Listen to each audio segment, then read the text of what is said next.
Sa gitna ng malamig na hangin ng ika-12 siglo sa lupain ng Inglaterra at Pransya, isinilang ang isang batang lalaki na hindi pa alam ng mundo. Siya ang magiging isa sa mga pinakatanyag na mandirigma sa kasaysayan ng Europa. Ang kanyang pangalan, Richard Plantagenet, na kalaunan ay tatawaging Richard the Lionheart. Si Richard na may pusong leon. Isinilang siya noong September 8, 1157 sa Oxford, England, bilang ikatlong anak ni King Henry II at Queen Eleanor of Aquitaine, isa sa pinakamakapangyarihang reyna ng kanyang panahon. Mula pa lamang sa pagkabata, tila itinadhana na si Richard sa digmaan. Habang ang ibang bata ay naglalaro ng espada, si Richard ay tinuturuan na kung paano ito gamitin. Habang ang iba ay natututo ng tula, siya ay sinasanay sa taktika ng pakikidigma. Ang dugo ng mga mandirigma ay dumadaloy sa kanyang mga ugat, ngunit hindi simpleng pamilya ang kanyang pinagmulan. Ang mga Plantagenet ay kilala hindi lamang sa kanilang kapangyarihan, kundi pati sa kanilang mga away sa isa't isa. Ang palasyo nila ay tila kuta ng mga lobo, puno ng intriga, pagtataksil at ambisyon. Ang relasyon sa mga magulang, si Queen Eleanor, ang kanyang ina, ay hindi ordinaryong babae. Isa siyang dating reyna ng Pransya bago maging reyna ng Inglaterra. Matalino, maambisyon, at marunong sa politika. Si Eleanor ang nagtanim ng mga binhi ng tapang sa puso ni Richard. Samantalang si King Henry II, ang kanyang ama, ay isang hari ng bakal. Mahigpit, marunong, ngunit may matinding uhaw sa kapangyarihan. Sa kanilang pagitan, laging may tensyon, laging may apoy. Lumaki si Richard sa gitna ng dalawang halimaw ng ambisyon. At sa murang edad, natutunan niyang kung gusto mong mabuhay sa mundo ng mga korona, kailangan mong matutong lumaban. Ang kabataan sa Aquitaine, habang tumatanda, ipinadala si Richard sa Aquitaine, teritoryong hawak ng kanyang ina sa timog ng Pransya. Dito, natutunan niya hindi lamang ang sining ng digmaan, kundi pati ang kultura ng mga troubadour, mga makataang nag-aawit ng kabayanihan, dangal at pag-ibig. At marahil, dito rin nahubog ang kakaibang karakter ni Richard, isang mandirigma na may puso ng makata. Ngunit sa ilalim ng musika at tula, may nag-aalab na galit. Sapagkat habang si Richard ay pinapalakas sa Aquitaine, ang kanyang ama ay unti-unting nililimot siya. Mas binibigyang pansin ni Henry ang kanyang panganay, si Henry the Young King, at ang kanyang mga kapatid na lalaki. At dito nagsimula ang apoy ng pag-aaklas, ang unang pag-aalsa. Noong 1173, sa edad na 16, si Richard ay sumama sa unang rebellion laban sa kanyang sariling ama, kasama ang kanyang mga kapatid at ina. Isipin mo, isang anak, espada ang dala, at ang ama mismo ang kanyang kalaban. Hindi ito katang-isip, ito ang realidad ng politika sa gitnang panahon. Para sa mga Plantagenet, dugo at korona ay magkasabay na dumadaloy, at kung minsan, kailangang patayin mo ang iyong sariling dugo para sa korona. Ngunit nabigo ang rebelyon. Natalo sila ni King Henry III, at si Richard ay napilitang lumuhod sa kanyang ama bilang tanda ng pagsuko. Ngunit sa puso niya, hindi siya kailanman tunay na yumuko. Ang mandirigmang prinsipi. Pagkatapos ng rebellion, sinubukang patatagin ni Henry Tenwingon ang kontrol sa kanyang mga anak, ngunit si Richard ay naging mas independyente. Sa Aquitaine, pinangunahan niya ang mga kampanya laban sa mga rebelding baron at kaaway ng korona. Sa edad na 21, kilala na siya bilang pinakamagaling na mandirigma sa Pransya. Ang kanyang tapang ay hindi kwento lamang. Ito ay pinatunayan sa dugo. Si Richard ay hindi lang hari sa hinaharap, isa siyang profesional na mandirigma. Sa bawat labanan, siya ang unang sumusugod, espada ang kumikislap, baluti na babalot ng dugo at pawis. Maging ang kanyang mga kaaway ay nagbigay galang sa kanya. Tinawag nila siyang Coeur de Lion, pusong leon, sapagkat ang tapang niya ay parang halimaw, walang takot, walang pag-aalinlangan. Ang trahedya ng mga anak ni Henry, ngunit habang tumitindi ang kasikatan ni Richard, lumalalim din ang puot ng kanyang ama. Ang pamilya Plantagenet ay parang basong may bitak, sa labas makintab, ngunit sa loob wasak. Namatay si Henry the Young King sa sakit, nalason ang kanyang sariling ambisyon at kasinungalingan ng kapangyarihan. Si Geoffrey, isa pang kapatid ni Richard, ay namatay din sa digmaan. At sa huli, tanging si Richard ang natirang tunay na karapat-dapat sa trono, ngunit kailangan pa rin niyang kunin ito sa kamay ng kanyang ama. Noong 1189, matapos ang taon ng digmaan at pagtataksil, si King Henry II ay pumanaw, talunan at may hinanakit. Sa kanyang huling hininga, nalaman niyang ang anak na kanyang kinamuhian, si Richard, ang siyang magmamana ng kanyang kaharian. At ayon sa mga kronika, sa huling sandali ng hari, tanging isang salita lamang ang kanyang nasambit, Richard. At sa araw na iyon, ang anak na minsang lumuhod sa lupa ay ngayon ang lumuklok sa trono ng Inglaterra. Noong September 3, 1189, si Richard ay koronahan bilang hari ng Inglaterra, Richard III, Rex Angliae. Ang taong nga minsang pinagtaksilan ng ama, ngayon ay pinupuri ng buong kaharian. Ngunit sa kanyang mga mata, may ibang ningning. Hindi siya tulad ng ibang hari na nagmamahal sa kapangyarihan ng trono. Siya ay nahuhumaling sa isang bagay na higit pa sa korona. Ang digmaan. Ang taong 1189, habang pumupugad ang hangin ng taglamig sa Europa, isang bagong hari ang umupo sa trono ng Inglaterra, Richard III, the Lionheart. Ngunit sa halip na manatili sa kanyang kaharian, ang kanyang unang desisyon bilang hari ay hindi para sa politika o kayamanan, kundi para sa pananampalataya. Ang mundo noon ay nahahati sa dalawang panig, ang Kristiyanong Europa at ang Islamikong silangan. At sa gitna ng lahat ng iyon, isang lungsod ang pinag-aagawan ng dugo at pananampalataya, Jerusalem. Ang panawagan ng krusada 2 taon bago umupo si Richard sa trono, ang lungsod ng Jerusalem ay nasakop ng mga puwersa ni Salah ad-Din Yusuf ibn Ayyub, o mas kilala sa kanluran bilang Saladin, ang maalamat na sultan ng Ehipto at Syria. Ang balitang iyon ay parang apoy na kumalat sa buong Europa. Mula Roma hanggang Paris, mula sa mga simbahan hanggang sa mga palasyo, isang sigaw ang umalingaw-ngaw, ibalik ang banal na lungsod. At ang sigaw na iyon ay umabot kay Richard. Sa kanyang puso, ang bawat hampas ng tambol ay tila paanyaya, isang tawag ng kapalaran. Hindi lang ito digmaan ng relihiyon para sa kanya. Ito ay pagsubok ng dangal, isang pagkakataong ipakita sa mundo na ang isang hari ng Inglaterra ay hindi lang namumuno sa trono, kundi namumuno sa larangan ng digmaan. Ang paghahanda ng isang hari sa loob ng 2 taon, ginugol ni Richard ang kanyang panahon sa paghahanda. Ibinenta niya ang mga lupaing pag-aari ng korona, ipinagbili ang mga titulo at sinabing, "Ibebenta ko kahit ang London kung may bibili lamang." Ganito katindi ang kanyang determinasyon. Hindi pera, hindi korona. Jerusalem ang kanyang nais. Nakipagsanib-puwersa siya kay Philip II ng Pransya na dati niyang karibal. Sabay silang naglayag patungong Terra Sancta, ang lupain ng mga banal, para sa ikatlong krusada. Ngunit sa ilalim ng bandila ng krus, dala rin nila ang mga lihim na ambisyon. Si Philip ay nais palakasin ang kanyang impluensya sa Europa, samantalang si Richard ay naghahangad ng dangal at walang kamatayang karangalan. At doon nagsimula ang kwento ng dalawang hari, magkaalyado sa pangalan, ngunit magkalaban sa puso. Ang bagyo sa daan, noong 1191, habang tumatawid ang mga barko ni Richard sa dagat Mediterranean, sinalubong sila ng isang malakas na bagyo. Maraming barko ang nasira, kabilang na ang mga dala niyang kayamanan at armas. Ngunit sa halip na umatras, si Richard ay naglayag pa rin patungong Cyprus, at dito nagpakita ang kanyang kakaibang tapang. Ang isla ng Cyprus noon ay kontrolado ni Isa Komnenos, isang lokal na pinuno na tumangging tulungan ang hukbo ng krusada. Sa halip na makiusap, nilusob ni Richard ang buong isla. Sa loob lamang ng ilang linggo, bumagsak ang Cyprus sa kamay ng mga Ingles. Isipin mo, bago pa man makarating sa banal na lupa, nakasakop na agad siya ng isang buong teritoryo. At dito rin, sa baybayin ng Cyprus, ginanap ang isa sa pinakakilalang sandali ng kanyang buhay, ang kasal ni Richard kay Berengaria ng Navarre. Ngunit kakaiba ang pagkakataong ito, ang hari ng Inglaterra ay ikinasal habang nasa gitna ng isang digmaan sa lupaing banyaga at sa harap ng mga sundalo. Walang engrandeng kasal, walang palasyo, tanging espada, krus at hangin ng digmaan. Ang labanan sa Acre.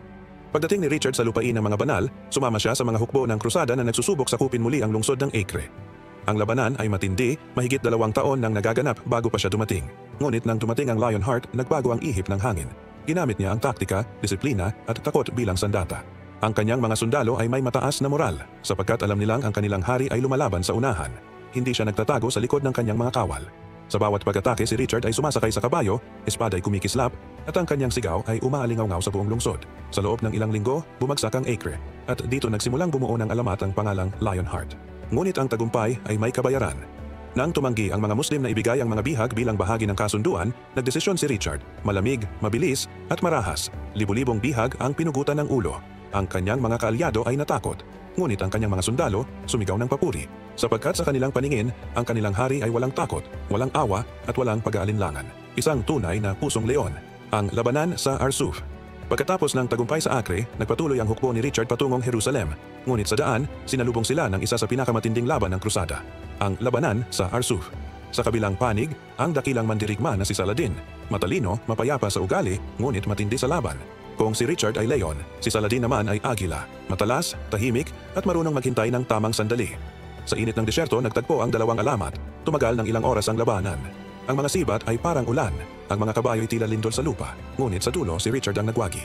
Sa isang taktikal na maniobra, nilinlang niya ang mga puwersa ni Saladin at pinatumba ang karamihan sa kanila. Ngunit kahit natalo, hindi nasira ang loob ni Saladin. At dito nagsimula ang kakaibang relasyon sa pagitan ng dalawang dakilang pinuno. Isang paggalang sa gitna ng digmaan. Ang alamat ng dalawang mandirigma. Ayon sa mga salaysay, ilang ulit silang nagpadala ng mensahe sa isa't isa. Nang magkasakit si Richard, si Saladin mismo ang nagpadala ng mga prutas at doktor. Nang magpadala ng kabayo si Saladin bilang regalo, tinanggap ito ni Richard ng may dangal.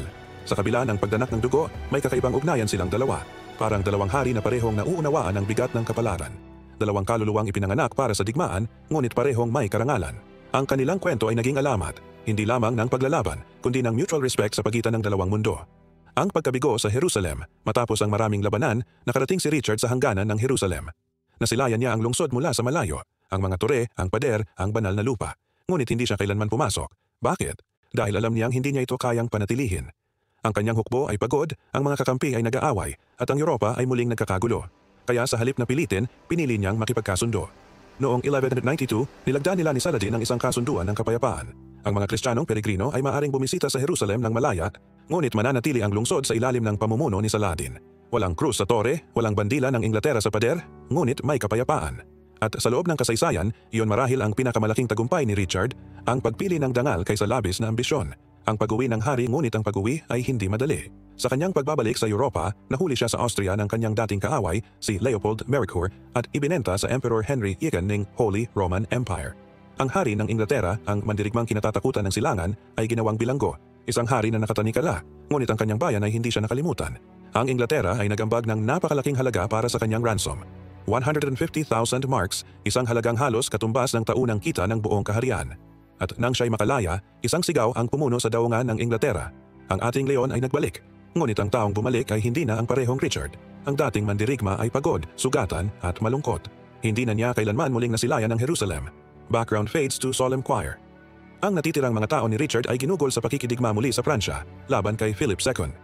At sa isang maliit na labanan sa kastilyo ng Chalus noong 1199, isang palasong tinamaan sa kanyang balikat ang naging sanhi ng kanyang kamatayan.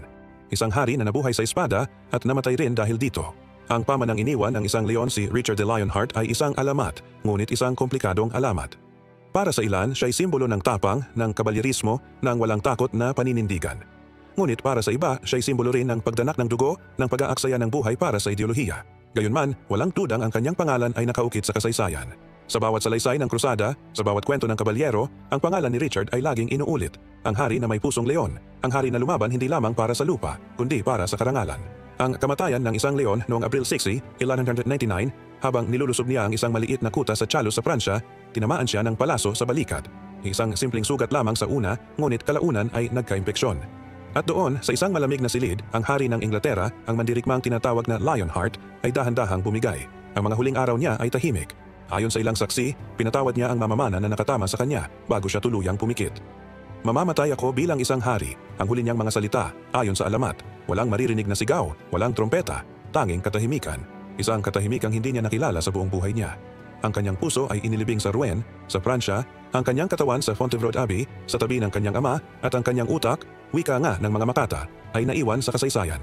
Ang pagkawasak ng alamat pagkaraan ng kanyang kamatayan, ang kanyang kapatid na si John ang humalili sa trono. Ngunit iba si John, mahina, tuso at walang tapang.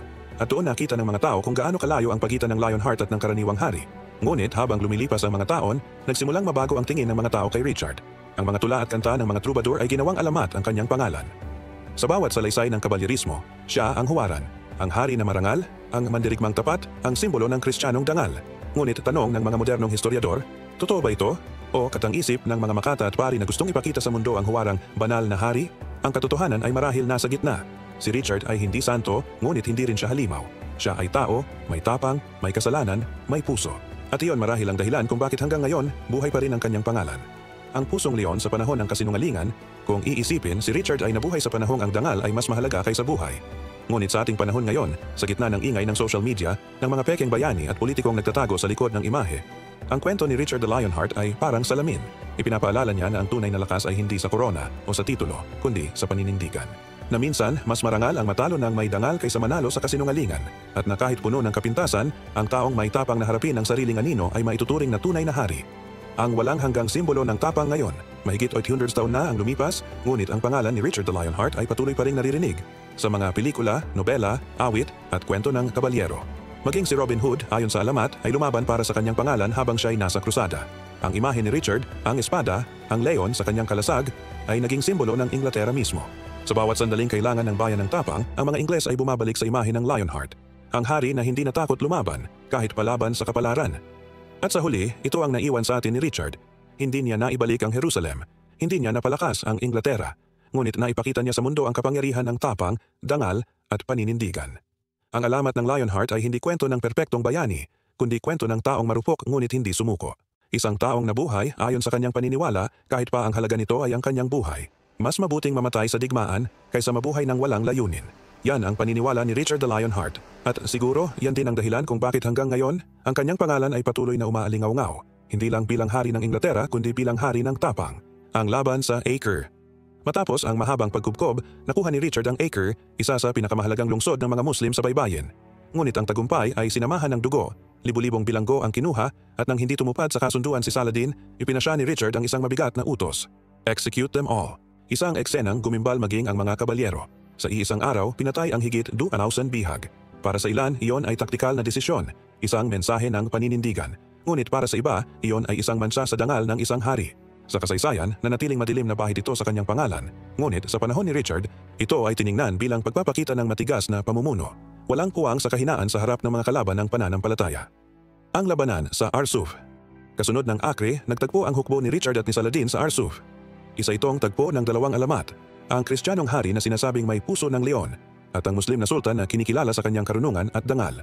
Ang labanan ay nagsimula sa ilalim ng nag-aalab na araw. Tinamaan ng mga palaso ang lupa, sumiklab ang mga kabayo at ang hangin ay puno ng sigaw ng mga mandirigma. Ngunit sa gitna ng kaguluhan, pinangunahan ni Richard mismo ang kanyang hukbo, hindi siya nagkubli sa likod ng mga sundalo.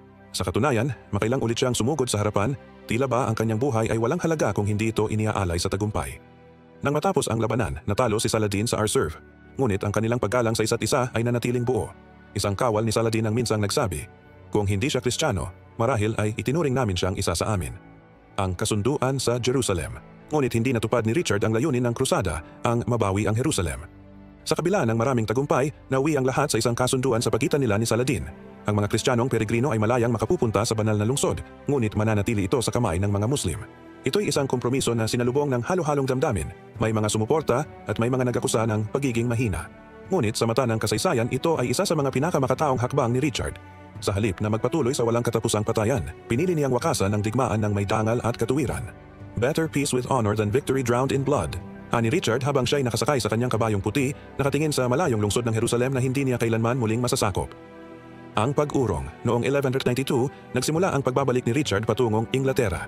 Ngunit sa paglalakbay pauwi, sinalubong siya ng kapalarang hindi inaasahan. Sa halip na ituring bilang bisita, ibinenta si Richard sa Emperor Henry VI ng Alemanya bilang bihag. Sanghari, dating kinatatakutan ng daigdig, ngayon nakakadena. Ang kanyang bayan sa Inglaterra ay nabalot ng pag-aalala. Si Queen Eleanor of Aquitaine, ang kanyang ina, ay nagtipon ng malaking halaga upang tubusin siya. Tinatawag itong ransom of a king.